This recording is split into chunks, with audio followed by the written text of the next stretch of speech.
last for long. I mean, the mayhem started fairly quickly after that, and any illusions I might have had about sitting there quietly and just sort of jogging along day to day were quickly diminished, and the work started to pile up and the pressure went up, and we raced for the start of the actual production of Thunderbirds, which seemed a long time going to it, and a lot of hard sweat and quite a lot of steep learning curves along the way. So just to get a time frame right, we were just completing post-production on the last few Stingray episodes when you arrived. That's right, yes, they were, yes. I mean, I was quite conscious of the sound of Stingray emanating from the cutting room. It was the same loop of tape going backwards and forwards. You got used to that after a while. But so I don't know quite where they were in the post-production, but it was pretty close to the end anyway. So you studied graphic design and brought examples of technical drawings with you to your interview with Reg Hill and with Reg, yeah. Meet and Reg. Yeah. Yeah. Do you think the default setting in those days was realism from the sort of technical drawing, or sort of more science fiction concepts from things like Dan Dare that you read as a boy? Well, certainly the Dan Dare thing was there, but what I took along to the interview was a car design. I was designing a sports car, which didn't look particularly futuristic, but I was just, a conventional sort of sports car. But I think it was just the technical aspect of it that Reg Hill latched onto.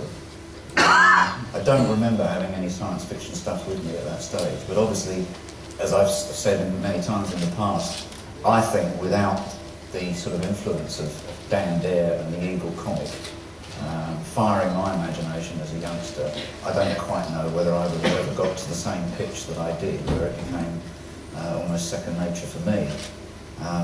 That team that Frank Hampson put together at the Eagle were responsible for creating a complete world, a very believable world, and they did it week after week after week after week, and it was nice to have that and to see the way that it was done. And I subconsciously, I think rather than consciously, when I got into the business myself, I found that I was pulling the same kind of stunts in a way, this idea of building and bolting onto something that's quite familiar to people, something that is a little bit more futuristic and a bit more way out, and by doing that, perhaps making the whole concept more believable. Raw edges that have broken are now showing white polystyrene. And on the maximum security building, we tried to get around this.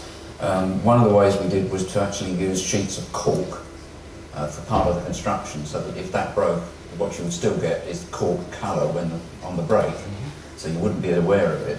And we actually made the whole building, it was designed around the idea of these little plastic drawers that you can buy in sets to keep screws and nails and things in. And they were just stacked one on top of the other. And we made little bits of furniture to sort of go inside these things. So that if one of these things inadvertently, in the middle of this big bang, landed in camera view and the smoke cleared, it still didn't look too bad. But of course, Derek being Derek, he packed so much explosive into the building that it went up in a huge ball of fire and a massive cloud of dust, and we never saw any of the debris. So we needn't worry. Oh, I need a cough. You go next. In the book, you're a big fan of Frank Bellamy's artwork. Yes, indeed. You kind of maybe not learned to draw, but you kind of you looked at his style and that kind of influenced you heavily. What was it like, reading the Thunderbird stories in TV21 and the Captain Scarlet strips as well? Was it, especially with your designs in there, it must have been great. Well, again, that's quite weird, seeing someone else doing your designs. For me, it's my regret really that Frank Bellamy did come into the studio with the original first spreads of Thunderbirds, and I did meet Frank very briefly, and I would have so loved to have sat down and had a chat with him, having sat as a lad looking at his comic strips. And it wasn't just the Dan Dare strip, which he'd also put in, and he did strips before that, which were absolutely brilliantly drawn, and he just had this dynamic style that was superb. But I never got the opportunity, but he carried that on through, and the thing that struck me was that none of the strips that he'd done before really ever called for Frank to venture into the sort of realms of science fiction.